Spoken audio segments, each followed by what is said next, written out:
Agora são 8 horas da manhã, a agenda aqui em Salto começou cedo. Geraldo, é comum começar bem cedo, vir cedo para a prefeitura, dar um pisão e já sair para a primeira visita? Normalmente eu chego às 7 horas eu já estou aqui, né? Deixo a minha menina na escola e a gente já começa aqui as peripécias. E aí não tem hora para terminar, Rick, mas tem que aproveitar. Amanhã é sempre mais produtiva, né? E esse horário, antes do telefone tocar intensamente a partir das 8h30 e tal, é um momento muito produtivo, né? Primeira parada, um colégio municipal. Resgatar a tradição cívica. A gente fala um pouquinho do significado da bandeira, dá um recadinho para eles.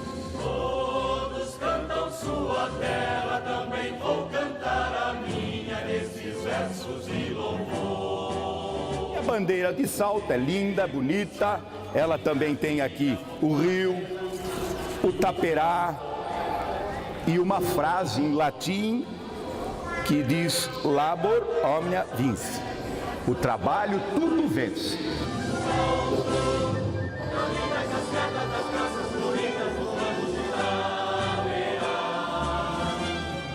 É um compromisso que eu tenho, até o final do mandato, toda semana estar indo nas escolas, de manhã e à tarde, porque tem o período da tarde também, né?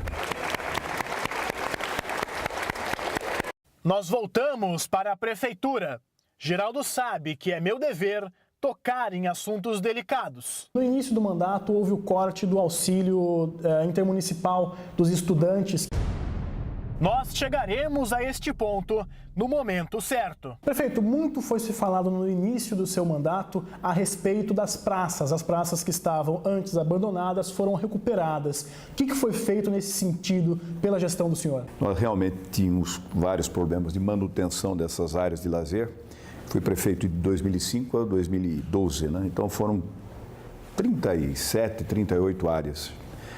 E nós estamos recuperando essas áreas. É um trabalho de acordo também com o fôlego financeiro da prefeitura, mas é um intenso trabalho de recuperação, de manutenção dos equipamentos de brinquedo, de lazer, de ginástica, né? A manutenção está indo muito bem, é um cronograma intenso para recuperar esses espaços que para mim são muito especiais, como lhe falei, né? São espaços de encontro da população. A manutenção está indo a todo vapor.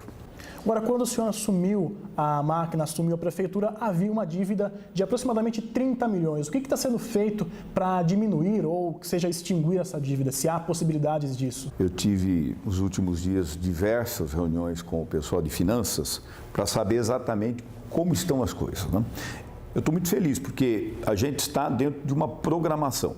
Primeiro, do meu governo não há um fornecedor de Salto da região em dívida com a prefeitura. Evidente que no passado não depende da gestão, depende do Tribunal de Contas, depende de toda uma negociação com estes fornecedores que também está sendo feita. Uma coisa é certa, estamos ajustando as finanças da prefeitura, com exceção das grandes dívidas que nós vamos ter que pagar ao longo praticamente do mandato todo, mas eu quero crer que até o final do ano nós vamos estar equilibrados, contas equilibradas, apesar de todas as dificuldades do país, de todas as dificuldades financeiras, nós não temos dívida, principalmente com o hospital. Essa era uma das preocupações que eu tinha, foi um tormento, viu? Houve possibilidade de fechar aqui também o pronto atendimento ou nunca houve essa possibilidade? Não, nós não cogitamos isso, né? Mas havia dívidas com o hospital. Parar não, mas que houve ameaças de greve, essa coisa toda, isso existiu. Fizemos um trabalho sério com o São Camilo e um entendimento para fazer um trabalho de parcerias.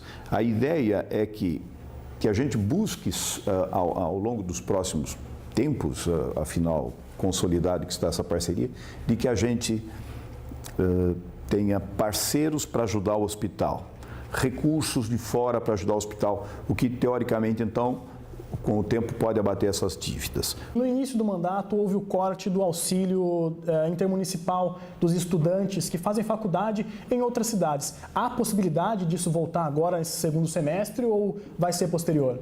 Foi uma das paradas, né, que a gente teve que enfrentar. Governar é muito difícil. Governar não é fácil.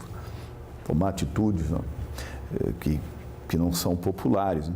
E nesse caso, deixa eu explicar. O transporte intermunicipal de estudantes, ele não entra nos 25% da educação e, portanto, a prefeitura ela tem obrigação, sim, de transporte rural, o transporte das pessoas, dos estudantes da cidade, mas não entra nessas prerrogativas o transporte intermunicipal. O que nós fizemos foi uma boa negociação com as empresas. Nós chamamos as empresas, nós não desamparamos esses estudantes. Nós explicamos, conversamos, dialogamos.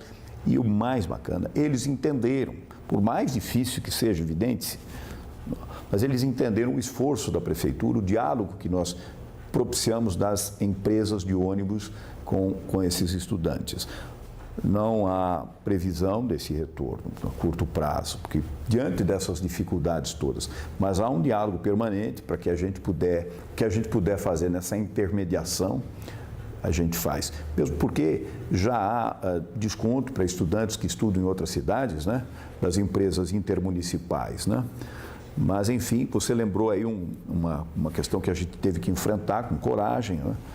E por mais difícil que seja, governar é ter coragem de enfrentar algumas situações. Né? O senhor costuma sair na rua, ter o contato com o povo? O que eles costumam pedir para o senhor? O pedido que mais eu recebo é emprego. Nossa, mãe. É aquilo que já era um reflexo do país e um reflexo um pouco da campanha, né? Então, muita gente pede emprego, eu sempre conduzo para a ouvidoria, nós temos o PAT, né, que é o Programa de Atendimento. Eu sinto um movimento de aquecimento do emprego aqui em Salto. Nós tivemos belas notícias. O supermercado São Vicente está a pleno vapor aí no início da Avenida Getúlio Vargas, perto da rodoviária. Tem um belo supermercado lá que vai empregar 300 pessoas. E ainda na linha de supermercado, anúncio também no mês passado do Pague Menos. Temos muitas empresas contatando a cidade. A Secretaria de Desenvolvimento Econômico tem recebido muitos empresários. Um diálogo franco, eu disse assim, olha, se depender de nós, ninguém vai deixar de instalar, de nós quanto prefeitura. Nós vamos fazer tudo aquilo que é possível, dentro dos limites legais, para atrair empresas aqui, dando atenção. Eu brincava falando sério, que nós não vamos botar tapete vermelho, é tapete vermelho e fofo para cada empresário que quiser investir em Salto. Agora, Salto é uma cidade turística, uma estância turística. Nós temos a Ponte Estaiada, nós temos a Ponte Pêncil, que infelizmente ainda está parada. O que o senhor pensa em fazer durante esses 3 anos e 6 meses de mandato para aquecer o turismo, que com certeza vai aquecer também o comércio e vai trazer pessoas para visitarem a cidade? Vejo o turismo de uma forma profissional para a geração de emprego e renda. A vocação principal, eu sempre coloco, é empresas, lógico que é, mas nós temos que sempre olhar nessa área de serviços, de transporte, de hospedagem com muito carinho.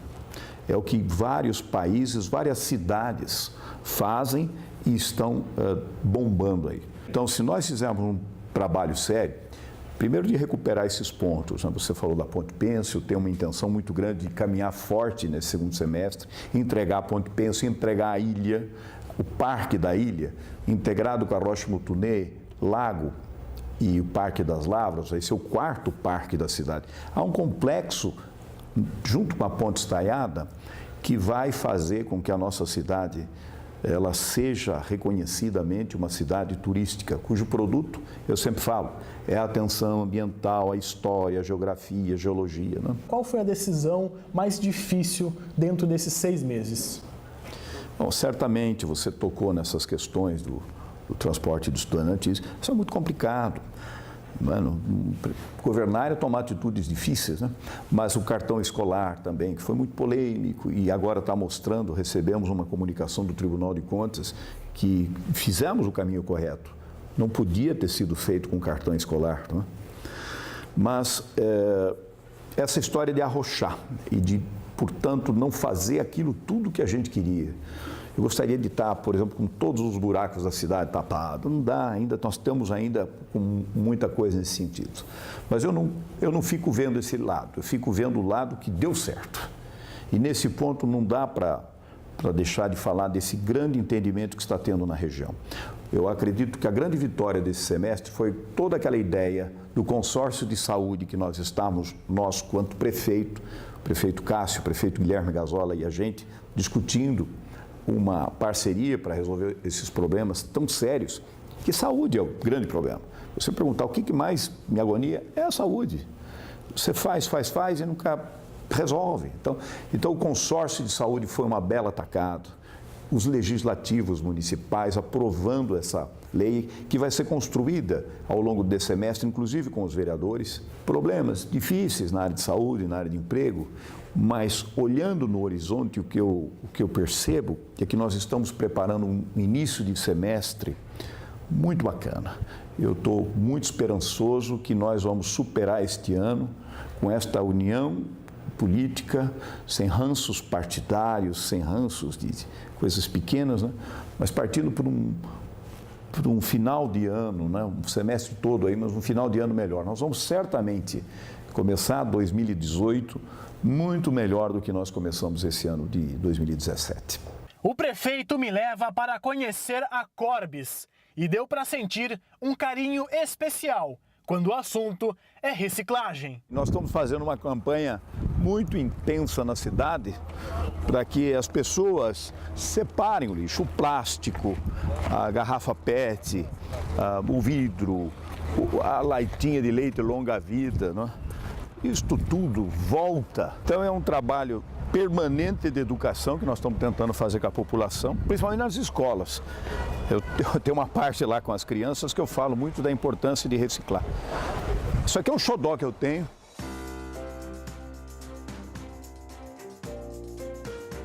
Quanto tempo um desse daqui vai durar na natureza para acabar? São 100 anos, dentro da 100 anos. Se isso não estiver aqui, vai lá, o mínimo, né? Dependendo da condição do solo, porque tem uns que a gente vai ser 1000 anos, 2000 anos, porque esse aqui nós temos 3 materiais em um material. Então o alumínio tem um tempo de depreciação, o plástico tem outro tempo e o papel tem outro tempo. Eles juntos potencializam, ficam mais fortes ainda. Nós não podemos permitir que isso continue a acontecer, gerando economia para essas pessoas, sustentando famílias e, se isso for enterrado, agredindo a natureza. Então, o Salto quer ser referência nisso. Quando eu falo que nós queremos, você perguntou, o que você almeja no final de 2020? Esse é um dos meus sonhos, aumentar tremendamente a reciclagem na nossa cidade e fazer Salto realmente, não na conversa, mas uma referência ambiental. Finalizamos esta visita conhecendo um espaço que receberá cursos de corte e costura, com máquinas que estavam abandonadas. Eu confesso a vocês que essa manhã para mim é muito forte, porque eu vi isso aqui caindo aos pedaços e eu estou vendo agora é de emocionar, né? As máquinas que estavam largadas. Temos que formar pessoas. Muita gente fala, tem que trazer empresas. Tem, lógico, mas as empresas querem gente qualificadas. Para poder trabalhar. Lógico, treinadas. Então, não dá para a gente... Uma das primeiras perguntas que você me fez na entrevista, emprego, né? Só que para ter emprego, nós temos que preparar as pessoas. E foi surpreendente quando a gente fez o chamamento pela internet. Impressionante o que veio de gente. Isso mostra que as pessoas estão querendo se especializar. Elas só precisam ter uma oportunidade, só precisam que o poder público, junto com as entidades, deem essa oportunidade para elas poderem se especializar. Elas saem certificadas, né? Pelo Senai, com o diploma do Senai. São 20 pessoas por turma. Então aqui nós temos máquinas retas, temos máquinas overlock, temos botoneiras, mas assim, o foco maior é reta e overlock, né? E ela aprende também a fazer alguns moldes, alguns desenhos, né? Porque o próximo curso é o curso de modelista, né? Que já está no processo aí. Então, primeiro eles vão aprender a fazer essa parte de costura, né? E depois fazer a parte de modelagem, que seria o próximo curso.